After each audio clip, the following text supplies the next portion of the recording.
Goldie, thanks very much for coming, mate. Brilliant pleasure. Thanks for coming along. What did you think then? Because it's your first Access to Music Awards. Yeah, it was. I think it was really, really good. Very professional, really good. I'll tell you what I am really impressed with. I was really impressed with that Ed kid. I think he's going to be giant. I really do. I'd actually produce that kid. I really would, yeah. So let's put the word out. I think that he's got an absolutely really raw talent. He's 17 years old and be that talented. And also, I think the rest of them were mind blowing. I mean, Soweto and all the rest of the guys supporting, the music. I think it's just one of those things that it really is interesting seeing. I think in this field, you need to have a base almost. And I think people like me that were quite lucky in a sense, because I was a bit one of those little bit of a pit bull that wouldn't let go of the idea of, and I think if it wasn't because I was invented before in doing graffiti and painting, it's very tough. And I think it took me best part of 20 years to really get established. Even when I was, when I was 17, 18, at the age of these kids are playing. I was a graffiti writer and running around New York and trying to deface walls and learn who I was, amongst puberty and everything else. And then falling into music accidentally, which a lot of people do. I think within that chaos, I think that a lot more people, it's almost a bit like if more people get access to it, we'll be surprised at how talented people really are with music.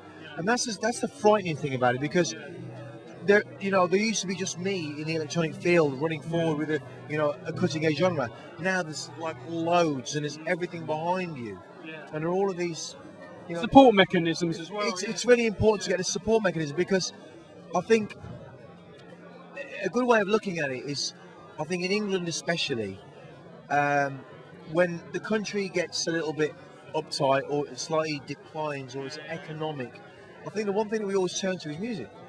And throughout the ages, we always have done that. And I think when you look at things like the system in Venezuela and what they've done with classical music in turning that around, I mean, here having all of this access to this music and having all these kids that can get involved, I think it's a really, really good, great criteria to do that.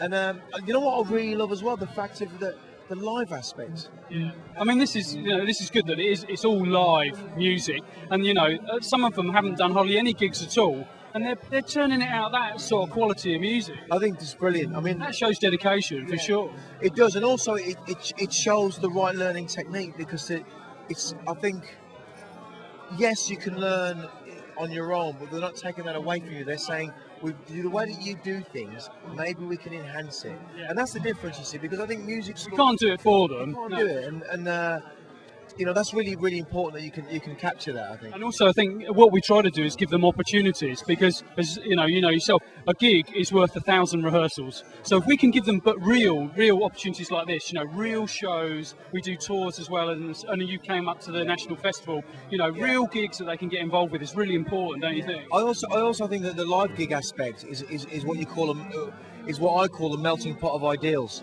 and I think any gig that you think's over is really the beginning of the next, and I think that's how you have to treat it. It's one of those things. Oh, was it right? Could we have done better? And all of those, the real spontaneous, going out there in front of a crowd and doing so, even is really mind-boggling sometimes, and that's really important to get them into that feeling of, I can be here and I can feel comfortable, and it's a performance, and it's something that is a beauty of live music. It can move around as well, and as long as you get the electronic side, which you obviously cater for from a programming, facilities to do all of these great things, and like we said months back in one of the lectures, it's about bringing all those people together, and that's one of the most important things with this music. It's brilliant. 3 words or 3 pieces of advice. If you were to give anybody starting out now who wants a career in this industry, what would you say? 3 words or 3 short pieces of advice, what would you say?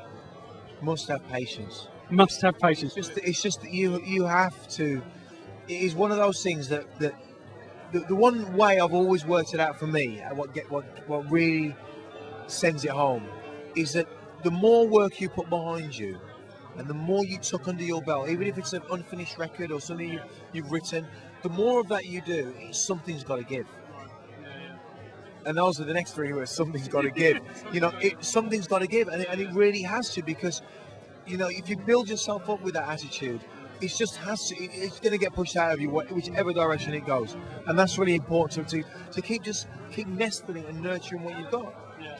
And don't think that just because you don't have to necessarily finish something. No.